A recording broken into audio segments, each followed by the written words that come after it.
Hello everyone. आज हम इस वीडियो में सुमिता अरोरा में 358 पेज पर जो टेबल दी गई है क्लब नाम की, उस पर ऑपरेशन परफॉर्म करेंगे और ये जितनी भी स्टेटमेंट्स दी गई है इनके आंसर के साथ इनसे रिलेटेड हम सारी कमांड्स देखेंगे। इस टेबल को बनाने के लिए सबसे पहले हम एक डेटाबेस क्रिएट करते हैं। क्रिएट डेटाबेस, यहाँ पर हम दे देते हैं स्पोर्ट इस डेटाबेस का नाम होगा। फिर हम इस डेटाबेस को यूज़ कर लेते हैं। अब हम इसके अंदर टेबल बनाएंगे। Create table club. टेबल बनाने की कमांड होती है क्रिएट टेबल, उसके बाद आता है टेबल का नाम। चूंकि हमारी टेबल का नाम क्लब है इसलिए हमने इसे क्लब दिया है। अब जो सबसे पहला कॉलम आता है वो आता है कोच आईडी। कोच आईडी हम लिखेंगे यहाँ पर। अब हम डैश नहीं लगा सकते हैं तो इसलिए हमें अंडरस्कोर यूज़ करना होगा। यहाँ पर डैश दिया हुआ है बट आप डैश से टेबल को क्रिएट नहीं कर पाएंगे। फिर कोच आईडी को हम रखेंगे इंट में। इंट में इसलिए रख रहे हैं कि कोच आईडी का सभी डेटा नंबर में है। वो सभी कॉलम जिसका डेटा नंबर में होता है उसका आप डेटा टाइप यहाँ पर इंट लिखते हैं। जो स्टूडेंट्स नए हैं वो ये समझ लें कि टेबल बनाने के लिए क्रिएट टेबल, फिर टेबल का नाम लिखा जाता है। यहाँ पर कुछ भी नाम दिया जा सकता है। फिर ब्रैकेट में उस टेबल के अंदर कितने कॉलम्स होंगे उनके नाम दिए जाते हैं और कॉलम के साथ साथ उनका डेटा टाइप भी दिया जाता है। मीन्स कॉलम में किस प्रकार का डेटा आएगा। आप केवल एक कॉलम बनाकर नहीं छोड़ सकते हैं, कॉलम में डेटा का टाइप बताना ज़रूरी है। तो जैसे हमने अभी देखा कि कोच आईडी में नंबर वाइज डेटा है तो नंबर वाइज को हम इंटीजर में इनपुट करवाएंगे। नेक्स्ट जो होगा वो होगा कोच नेम। कोच नेम ये होगा हमारा अल्फ़ाबेट डेटा, क्योंकि यहाँ पर सभी अल्फ़ाबेट्स की वैल्यू डली है तो इसे हम लेंगे वेयर केयर में। वेयर केयर में लेने के बाद इसकी लिमिट हम रख देंगे 20। मीन्स इस कोच नेम में 20 लेटर्स तक का डेटा एंटर करा जा सकता है। नेक्स्ट आता है एज। एज को भी हम इंट में लेंगे क्योंकि इसमें भी हम नंबर वाइज वैल्यू डाल रहे हैं। केवल नंबर होंगे तो इंट और अगर अल्फ़ाबेट्स होंगे तो वेयर केयर। स्पोर्ट्स आता है नेक्स्ट। स्पोर्ट्स भी हमारा वेयर केयर में ही जाएगा। इसे हम 10 दे देते हैं। मीन्स हमारा स्पोर्ट्स का जो डेटा है वो 10 कैरेक्टर्स तक लिखा सकता है। यहाँ पर बहुत सारे ऐसे डेटा हैं जो बड़े हैं, जैसे बास्केटबॉल है तो इसके अंदर जो लेटर्स हैं वो परफेक्ट 10 हैं। आप चाहें तो एक्स्ट्रा अपने हिसाब से और भी दे सकते हैं इन केस, ताकि बाद में प्रॉब्लम ना हो। नेक्स्ट आता है आपका डेट ऑफ एप्लीकेशन। मीन्स आपने कब अप्लाई करा था उसके लिए, तो इसको हम बनाएंगे डेट ऑफ ऐप। इसे हम लेंगे डेट टाइप में, क्योंकि ये ना इंट है और ना ही वेयर केयर है, मतलब ना ही अल्फ़ाबेट है और ना केवल नंबर्स हैं। यहाँ पर बीच में सिंबल भी आ रहा है स्लैश का, तो चूंकि ये डेट फॉर्मेट में है तो इसलिए हम इसे डेट में लेंगे। इतना हमेशा ध्यान रखिए, जब भी डेट डालनी होती है तो डेटा टाइप में डेट ही लिखा जाता है। नेक्स्ट आता पे। पे जो है वो नंबर में है इसलिए उसे इंट में लेंगे। नेक्स्ट आता आपका सेक्स। तो ये जो है सेक्स आपका यहाँ पर अल्फ़ाबेट्स में डला हुआ है तो इसलिए इसे हम वेयर केयर में लेंगे।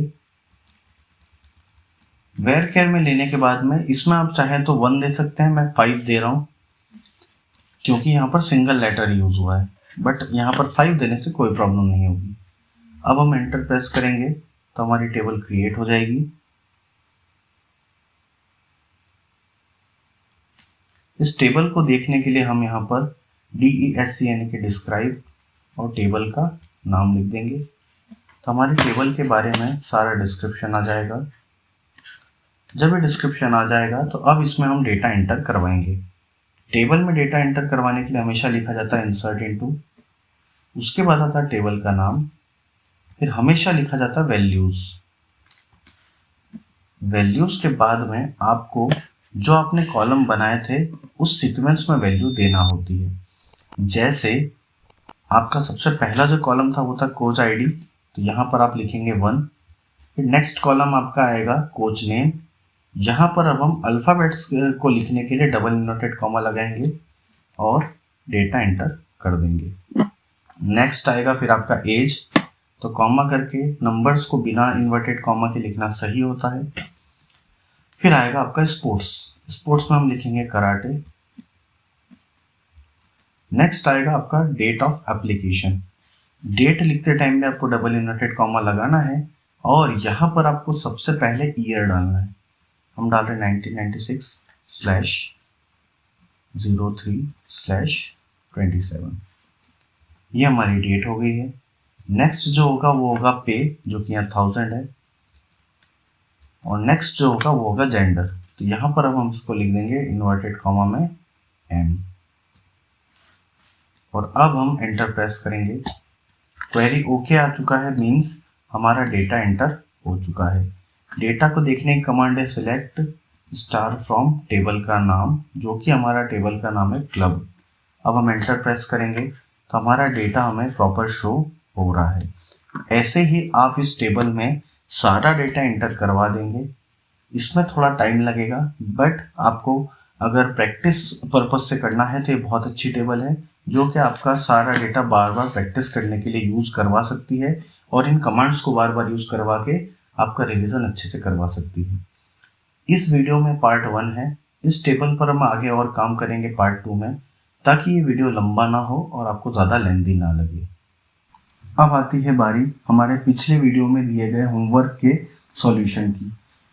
इस वीडियो में जो हमने देखा था वो ये था कि हमें परसेंटेज में नल की जगह पर परसेंटेज की रियल वैल्यू लगानी थी। परसेंटेज की वैल्यू निकालने के लिए हम पहले मैक्सिमम मार्क्स लेंगे। हमारे सभी पेपर 100 के हैं, तो हमारे मैक्सिमम मार्क्स होंगे 300, और उस मैक्सिमम मार्क्स के हिसाब से हम हमारे टोटल मार्क्स को देखेंगे और यहाँ पर उसका परसेंटेज डिराइव करेंगे। परसेंटेज का फॉर्मूला था obtained marks multiplied by 100 divided by maximum marks.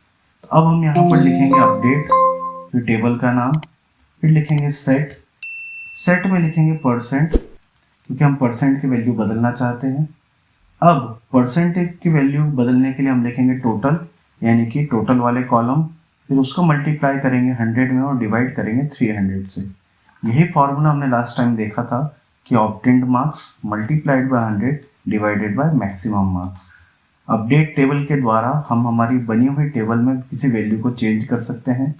तो अपडेट, फिर टेबल का नाम, फिर सेट करेंगे किसी वैल्यू को उस वैल्यू के दिए हुए नंबर के हिसाब से। तो हमने यहाँ पर परसेंटेज को चेंज करा है टोटल के हिसाब से। अब हम एंटर प्रेस करेंगे, क्वेरी ओके आ गया है। अब हमारे डेटा को हम फिर से देखेंगे। जैसे हम डेटा को देखते हैं तो हमें यहाँ पर परसेंटेज प्राप्त हो जाते हैं सभी के। सबसे ज़्यादा जो परसेंट है वो है हरीश के 79%, क्योंकि हरीश के ऑब्टेन्ड मार्क्स भी ज़्यादा हैं। आई होप आपको इस वीडियो में बहुत कुछ समझ में आया होगा। अगर समझ में आया तो लाइक, शेयर, कमेंट, सब्सक्राइब ज़रूर करिए, और ऐसे ही ट्यूटोरियल देखने के लिए चैनल पर ट्यून इन रहिए और रेगुलर वीडियोस चेक करते रहिए। Thank you.